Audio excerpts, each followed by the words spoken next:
আজি আমি ইয়াত মছলপুৰ সমষ্টিত এটা বাইক ৰেলী আমি ইয়াত অনুষ্ঠিত কৰিছোঁ।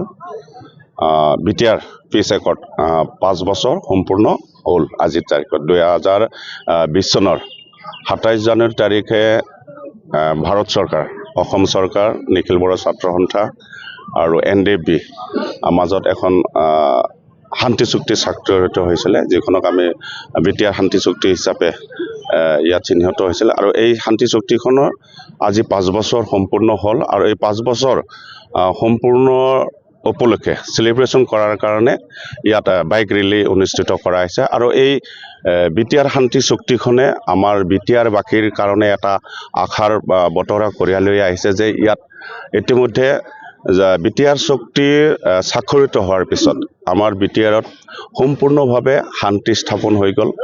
আৰু এই শান্তিয়ে আমাৰ বিটিআৰবাসীৰ জনসাধাৰণৰ মাজত এটা আশা আৰু আকাংক্ষা কঢ়িয়াই লৈ আহিছে। আৰু তাৰ কাৰণে ভাৰতৰ প্ৰধানমন্ত্ৰী নৰেন্দ্ৰ মোদী ডাঙৰীয়ালৈ আমি ধন্যবাদ জ্ঞাপন কৰিছোঁ। অসমৰ মুখ্যমন্ত্ৰী ডক্টৰ হিমন্ত বিশ্ব শৰ্মা ডাঙৰীয়ালৈ জ্ঞাপন কৰিছোঁ আৰু বিটিআৰ প্ৰধান প্ৰমোদ বড়ো ডাঙৰীয়ালৈ আমি ধন্যবাদ জ্ঞাপন কৰিছোঁ।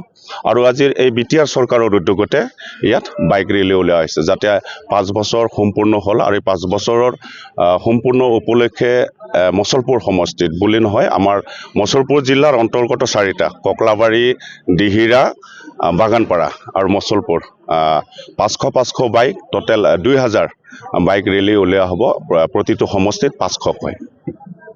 বিটিআৰ শান্তি চুক্তিৰ যিসমূহ দফা, এই দফাসমূহ সফলৰূপে কাৰ্যক্ষেত্ৰত ৰূপায়ণ হৈছে নিশ্চয় ক'ব লাগিব। কাৰণ প্ৰথম কথাই হৈছে কি যে যোৱা আগৰ সময়ছোৱাত বিটিআৰত যিহেতু ইয়াত মানে শান্তি নাছিল, অশান্তি জৰ্জৰ এটা অঞ্চল বুলি সকলোৱে কৈ পৰিছিল। আৰু ইয়াত মানুহৰ জীৱন সম্পত্তিৰ নিৰাপত্তা নাছিল, মানুহৰ মাজত সমন্বয় ভাতৃত্ববোধ নাছিলে, মানুহে ইয়াত ভয়ে ভয়ে বাস কৰি থাকিব লগা হৈছিল, হত্যা হিংসা এইবিলাক হৈ আছিল। কিন্তু বিটিআৰ চুক্তিৰ স্বাক্ষৰ হোৱাৰ পিছত ইয়াৰ যিটো এটা পৰিৱৰ্তন, সঁচাই ইয়াত যি এটা শান্তি আহিল, মানুহৰ মাজত থকা ভয় শংকা যি নাইকিয়া হৈ গ'ল।